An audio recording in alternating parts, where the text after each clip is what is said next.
Je crois que le temps est venu. Alors je crois que le temps est venu où il faut cesser d'être dupé, comme on voit en Côte d'Ivoire avec tous ces agents de voyage, alors que ça enrichit le moyen touristique d'Israël et tous les systèmes bandits. Et au nom de Jésus, tout ça, ça marche. Et ils vont là-bas, ils inventent des endroits, des sites et tout ça. Oh, c'est regrettable. Alors, une autre chose encore qui va encore m'interpeller, c'est Jésus qui va dire à cette femme, écoute femme, le salut ne vient pas de la montagne ni des Samaritains. Le salut vient des Juifs. Alors, c'est ce qui est très important.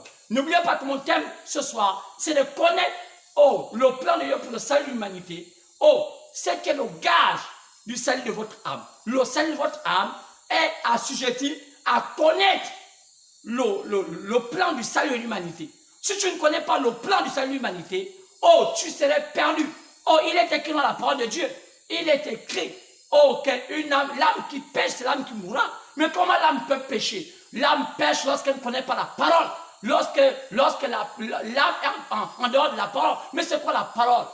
Bien-aimé, mais c'est la pensée de Dieu exprimée. C'est pourquoi ici, je vous interpelle pour dire que c'est le temps où vous devez connaître le plan de Dieu. Il y avait un plan. C'est quand j'ai commencé à élaborer ce plan. Alors j'ai parlé par rapport à ce plan. Je suis allé dans Matthieu 13, par exemple, verset 10 à 11, qui disait qu'il y avait un mystère caché, le mystère du royaume des cieux. Et Jésus avait demandé qu'il fallait le connaître. Sinon, vous n'êtes pas en phase avec Dieu. Et les apôtres disaient, pourquoi tu les parles en parabole? Il dit, parce que cela n'a pas été réservé à tout le monde, cela a été réservé aux enfants de Dieu. Mais si tu es un fils de Dieu, sais-tu qu'il y a un plan pour le salut de l'humanité? Est-ce que tu le connais, mais tu ne le sais pas? Tu as été berné par les systèmes des religions qui servent le diable sous la forme de Jésus. Il a dit dans Matthieu 24, il vient là sous mon nom. Il dit que je suis ceci, j'ai été envoyé, je suis le Christ. Maintenant, ce serait Satan déguisé en agneau.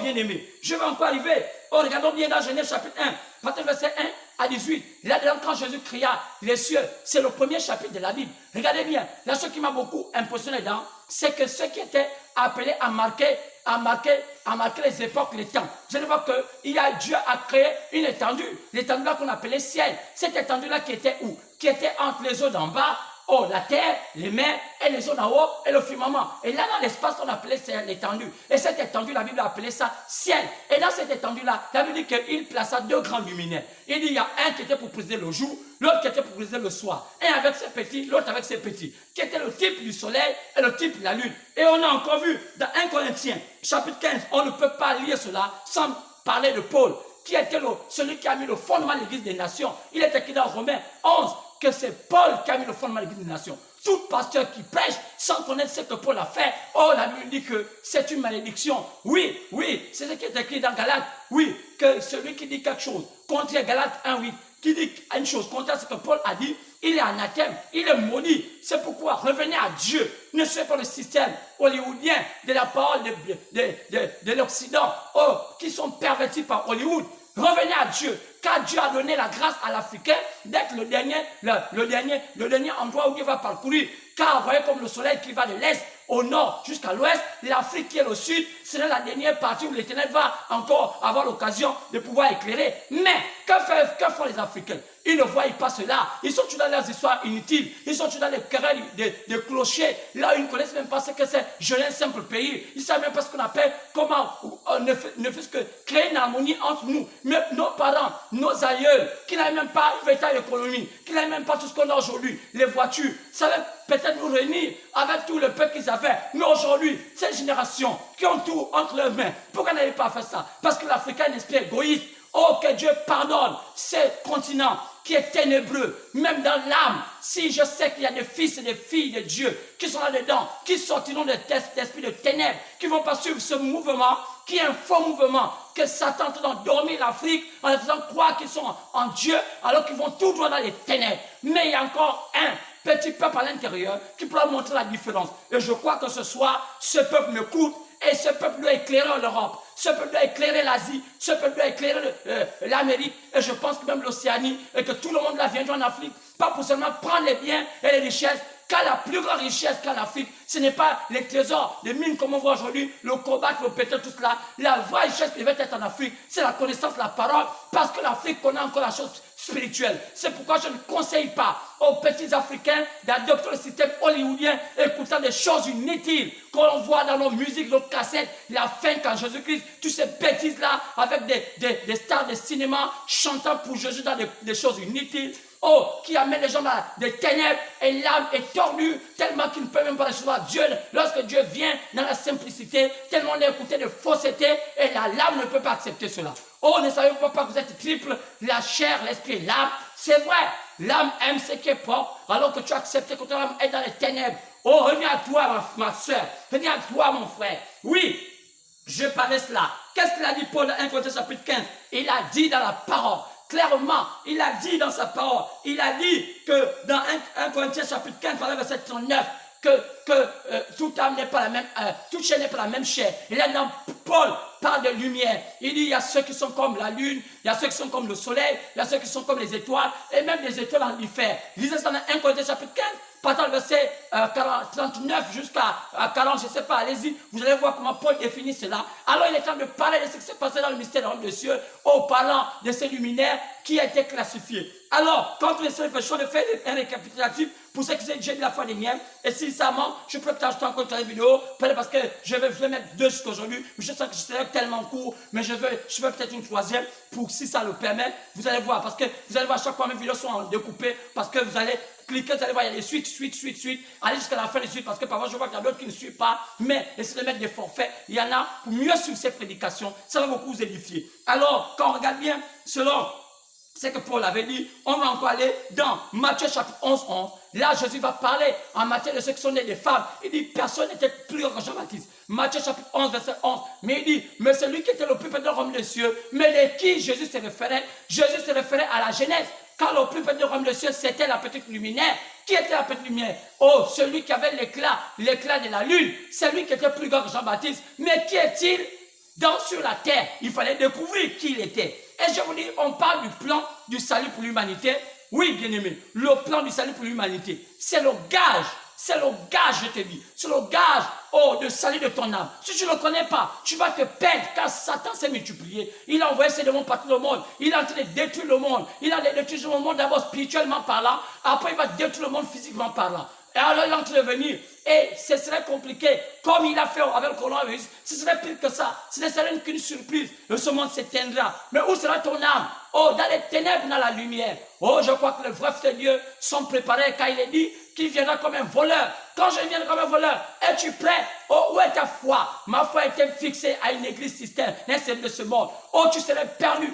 Car ces églises et toi, vous serez perdus. Mais Dieu veut dire que ta foi est fixée à la parole. Qu'est-ce que sa parole? Il y a un plan. Alors que la Bible dit qu'il y a un petit luminaire. C'est exactement ça. Oh, arrivons encore à cela. Quand vous allez voir, dans Malachie chapitre 4, partant du verset 1 à 2, il est dit que Jésus-Christ était celui qui représentait le soleil. Malachie 4, verset 1 à 2. Oui, c'est ce qui a été dit. Mais ce n'est pas moi, c'est la Bible qui dit. Mais pourquoi Jésus était typifié comme étant le reflet du soleil? Parce qu'il n'y a qu'un seul soleil. Il n'y a pas deux soleils. Il n'y a pas deux. Oh, celui qui a voulu se comparer à Jésus n'était que le diable qui a aussi voulu séduire le soleil. C'est que dans notre tradition, vous allez voir quand on met les torches indigènes, ça typifie le soleil. Celui qui a voulu être le rival de Jésus, c'était le diable. C'est quand tout ce que Jésus fait, aussi il essaie d'imiter et il fait des religions. C'est pourquoi je te demande ce matin, sors de la religion. L'argent ne te sortira, va jamais te sauver. Une église ne va jamais te sauver. Mais la parole de Dieu va te sauver. Car la Bible dit que toute chose passera, mais sa parole ne passera pas. C'est pourquoi Jésus a été typifié ici.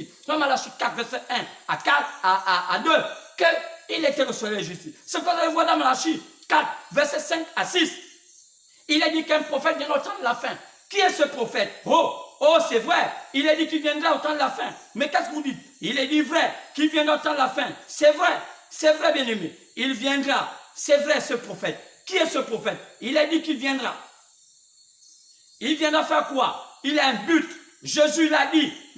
On l'a posé la question à Jésus. Est-ce qu'il viendra? Dans Matthieu chapitre 17, verset 10 à 11, il est dit qu'il viendra Élie. Il sera Élie. Ce ne serait pas son nom Élie, mais c'est l'Esprit marchant avec lui. Quand il est dit dans Luc chapitre 1, verset 17, il est dit qu'il marchera avec l'Esprit d'Élie. L'Esprit absent d'Élie. Car l'Esprit d'Élie a toujours été l'Esprit un esprit précurseur de la venue du Seigneur. Si vous avez remarqué qu'on a aussi appelé Jean-Baptiste Élie, parce qu'il était un précurseur. Donc, au temps de la fin, Élie qui viendra sera aussi un précurseur de la seconde venue de Jésus. Donc, c'est lui qui montrera à Jésus, c'est l'Esprit qui montrera aux gens qui est Jésus au temps de la fin. Sinon, les églises passeront leur temps à vous dire Jésus est déjà venu, Jésus viendra bientôt, Jésus viendra bientôt. Et ça devient un 33 tours parce qu'ils ne savent même pas le plan de sa venue. Ils racontent toutes des choses, ils font comme la lecture, comme un bon littéraire. Mais la parole de Dieu n'est pas de la littérature, c'est de la spiritualité. Cessez de prendre la parole de Dieu comme de la littérature.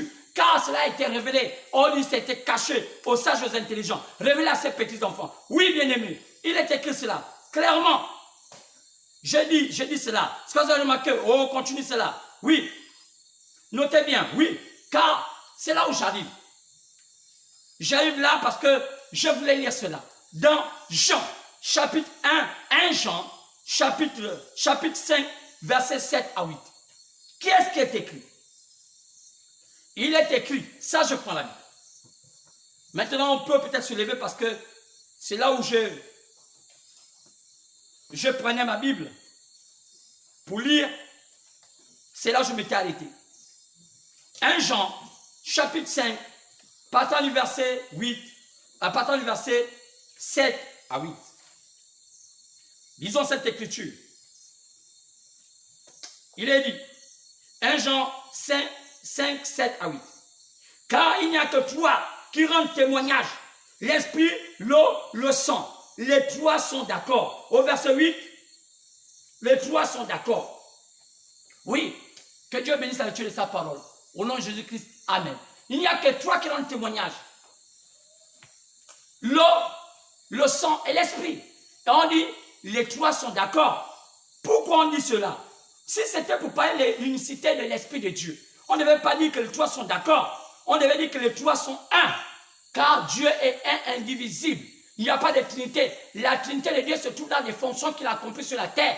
Mais ce n'est pas dans sa divinité. Dans sa divinité, il est un. Il n'y a pas de Dieu. Lorsque Jésus disait qu'il était fils de Dieu, il était le Dieu tout-puissant lui-même. Car Dieu n'a pas de fils. Un esprit n'a pas de fils, ni de mère.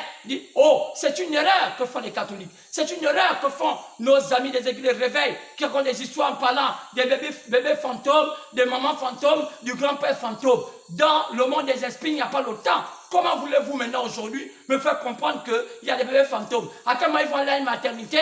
Et puis, à quel moment vous allez me parler d'un mari de nuit, d'une femme de nuit? Alors, à quel moment ils vont? Oh, bien-aimés, est-ce qu'il n'y a pas un problème dans la tête de ces pasteurs?